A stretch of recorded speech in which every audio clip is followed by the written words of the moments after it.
Bulatan Merdeka yang dinaik taraf mercu tanda baharu Labuan sesuai dengan identitinya sebagai bandar maritim. Harji Jack teruskan laporan penuh dan perkembangan semasa dari Labuan. Silakan.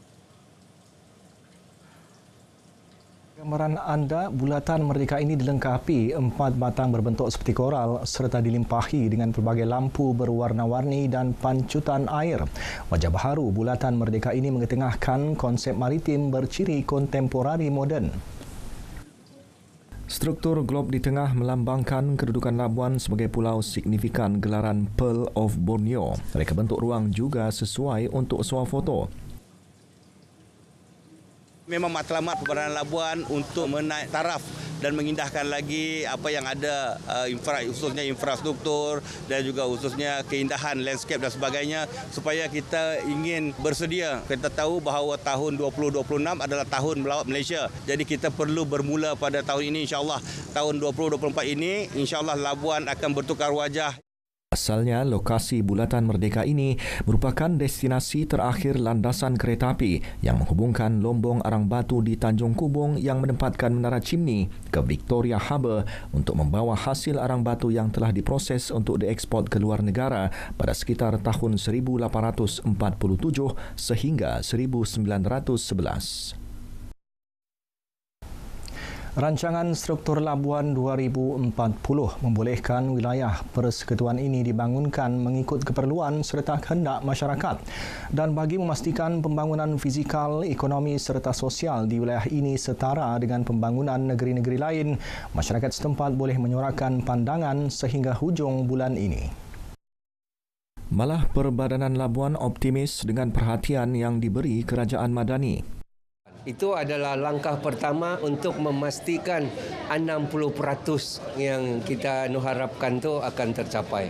Target utama 40 ke 50 sudah ada. Pada saya itulah harapan pada Labuan dan bukan mustahil kerana PMX bersama kita dalam soal 60% perhatian ini. Menteri di Jabatan Perdana Menteri Wilayah Persekutuan Dr. Zaliha Mustafa dalam siri lawatan kerja ke Labuan baru-baru ini turut yakin dengan kelebihan dan potensi yang dimiliki Labuan.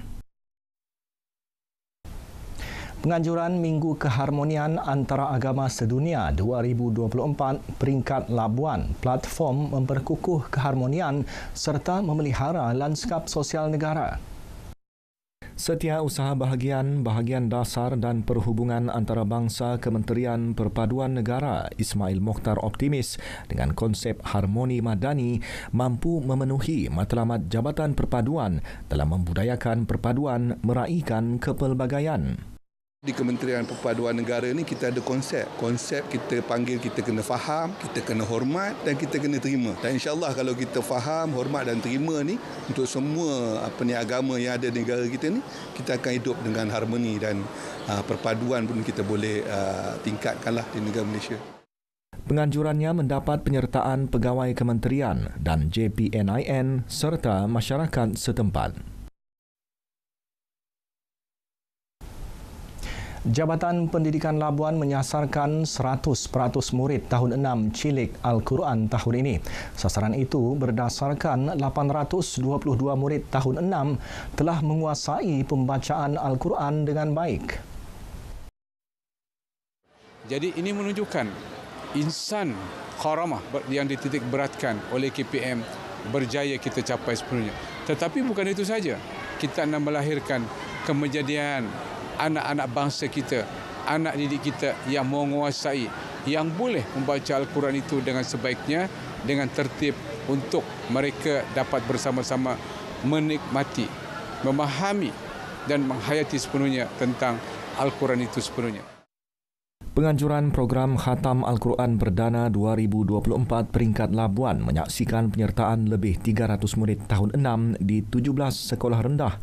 Penganjurannya diselaraskan Sektor Pendidikan Islam Jabatan Pendidikan Negeri Wilayah Persekutuan Labuan. Program seperti ini akuinya memberi pendedahan kepada murid tahap 1 dan kesinambungan kepada pelajar sekolah menengah. Setakat ini sahaja perkembangan semasa dari Labuan, dari sungai ke segara Palestin pasti merdeka.